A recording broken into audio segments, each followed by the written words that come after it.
পরম করুণাময় আল্লাহর নামে শুরু করলাম। পবিত্র জুম্মার দিনে আমরা কোরআনের অনুবাদ সাধারণত সবাই শেখার চেষ্টা করি।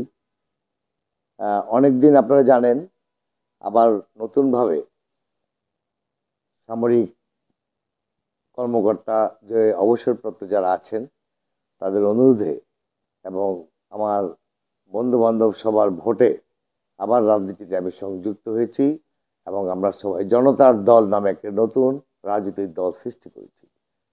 আমাদের দলের মূল লক্ষ্যই ভালো মানুষ খুঁজে বের করে তাদেরকে সংসদে পাঠানো।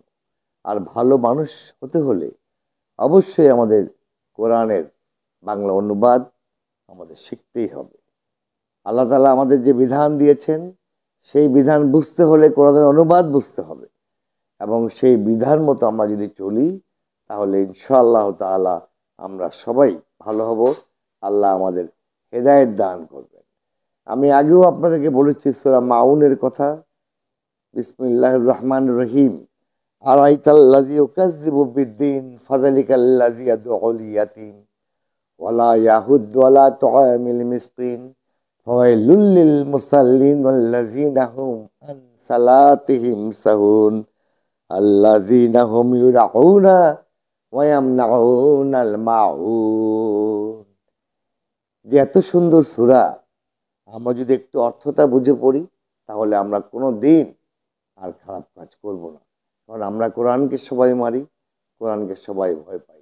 আল্লাহ তাআলা এই সূরার মধ্যে বলছেন, যারা ছোটখাটো বিষয়ে আমরা মানুষকে সাহায্য করি না, আমরা যারা কর্মফল দিবসকে অস্বীকার করি, এতিমের সঙ্গে আমরা যারা দুর্ব্যবহার করি, অভাবগ্রস্তকে অনুদানে আমরা আগ্রহ বোধ করি না বা অন্যকে উৎসাহিত করি না, আমাদের ওই সমস্ত নামাজিদের জন্য আল্লাহ তাআলা চরম দুর্ভোগ দিয়ে রেখেছেন।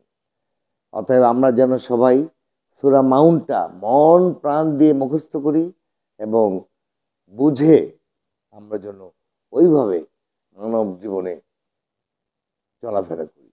তাহলে পরে আমরা সবাই ইনশাআল্লাহ ভালো হতে পারব। আমাদের প্রতিদিন যেই সূরাই আমরা পড়ি না কেন, আমরা সূরা পড়ার আগে অর্থটা যেন বুঝে নেই। আরেকটি সূরা আরো সুন্দর, সূরা কাউসার। ইন্না আ'তাইনাকাল কাউসার ফাসাল্লি লিরাব্বিকা আনহার ইন্না শানিআকা হুয়াল আবতার। হে নবী, আমি অবশ্যই তোমাকে কাউসার দান করেছি, অনন্ত কল্যাণ দান করেছি। অতএব তুমি তোমার প্রতিপালকের জন্য নামাজ পড়ো এবং কুরবানি দাও। নিশ্চয়ই তোমার প্রতি যে বিদ্বেষ পোষণ করবে বিলুপ্ত হবে ওই বংশধারা। আল্লাহ বারবার বলছেন যে আমার প্রতিপালক কে? পরম করলেম আল্লাহ, তার নামে যেন আমরা কোরবানি দিই। আমরা অনেকে ভুল করে বিভিন্ন লোকের নামে কোরবানি দিয়ে দিই। না, আল্লাহ পাক বলছেন একমাত্র আল্লাহর নামে কোরবানি দিতে হবে আমার প্রিয় জিনিসটিকে। আমরা সবাই যেন প্রতিদিন প্রতি শুক্রবারে অন্তত জুম্মার নামাজের আগ পর্যন্ত খুতবা সহ প্রত্যেকটি সূরার যে সূরা আমরা নামাজে পড়ব তার জন্য অর্থ বুঝে পড়তে পারি। আল্লাহ আমাদের এই তৌফিক দান করুন।